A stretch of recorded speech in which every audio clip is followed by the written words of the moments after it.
All right, guys, let's talk about these new $100,000 trucks that they don't last longer. They don't pull any more weight. They've got, if anything, I mean, a lot of the newer trucks, they pull less weight. They're more complicated. They're harder to work on. You can't work on them in your driveway. You need computers and all kinds of shit. So why doesn't somebody go back to building something simple like this? If Toyota and all the manufacturers were to go into storage wherever the hell they keep the old molds and machine, I'm sure they could rebuild it all to build this same type of truck over and over again.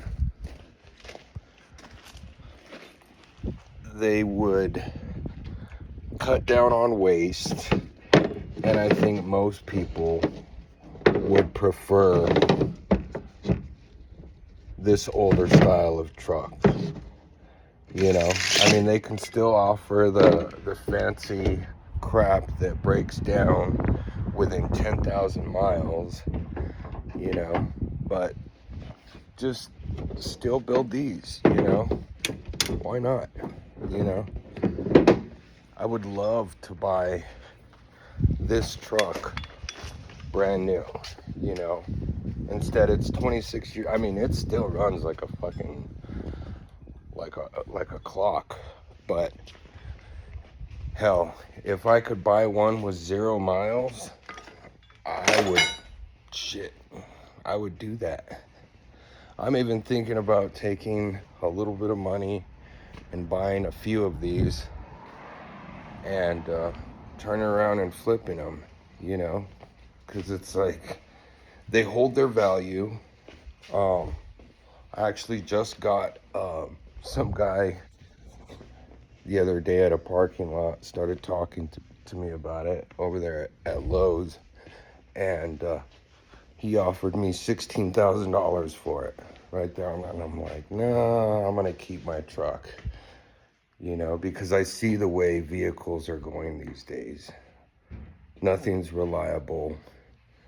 Everything is, it's going to these electronic door handles, electronic parking brakes, this big old monitors, the screens that all go out. The most I do have, my windows are electronic on my truck, and then the locks, but I mean, there's still physical, the little plug things where you pull on them, you can open up, you can unlock it without and I know every basic, I mean, anything that could go wrong on my truck, I can fix it. If not, one of the local shops can. I don't understand why people are paying hundreds of thousands of dollars when they could get something like this that's paid off. I don't know. For the people that kind of know me personally, I ended up getting a little bit of a settlement, and that's what I spent my money on.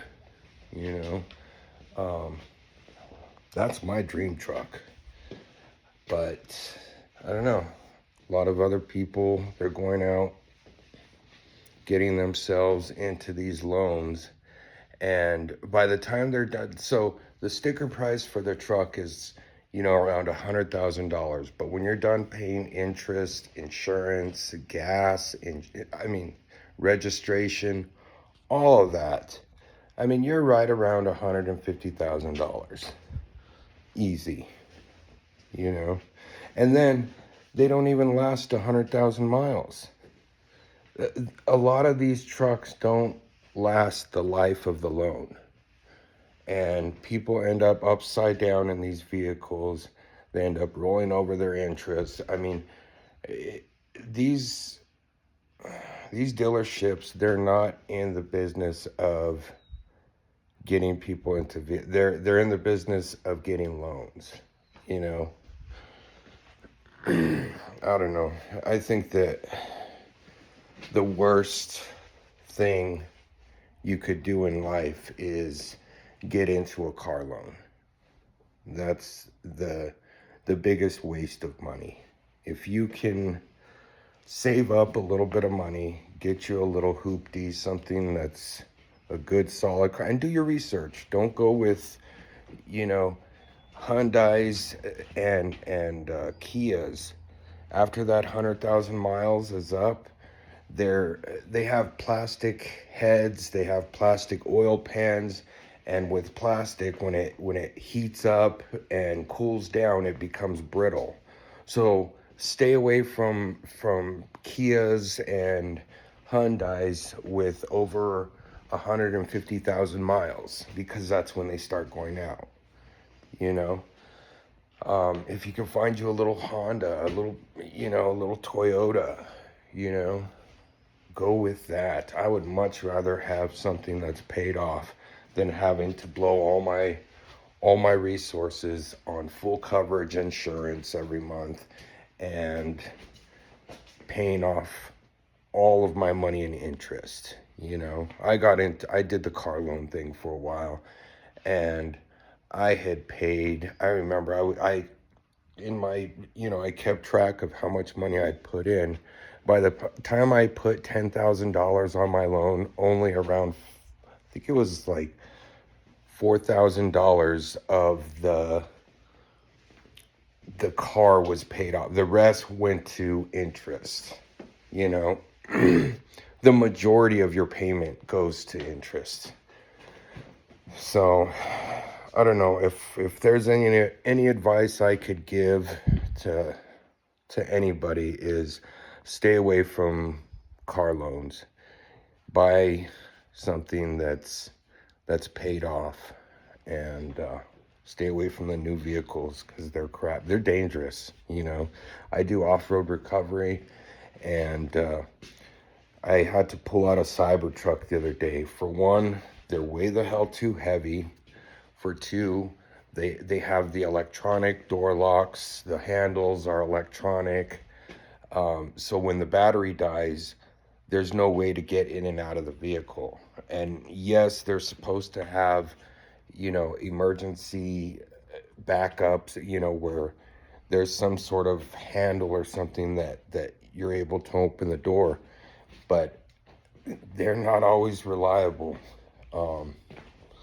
But that's another thing. Always kind of have a plan of a way to get out of your vehicle if you need to in an emergency, because a lot of this stuff has gone to electronics, and I don't know, it just seems like common sense to have some sort of physical contact to these critical things, like your emergency brake, your door handles, even your windows, I mean, yes, I love having electronic windows, but that crank, that's sort of a safety thing. But anyways, I'm going to quit blabbering here. Hope the rest of you guys have a good day. And Toyota, you want to start fucking making people happy again?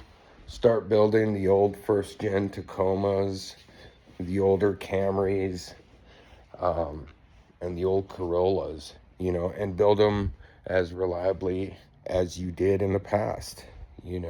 Get away from these 4-cylinder Tundras that last less than 10,000 miles. Anyone could tell you're putting too much strain on a 4-cylinder, But anyways, have a good rest of your day.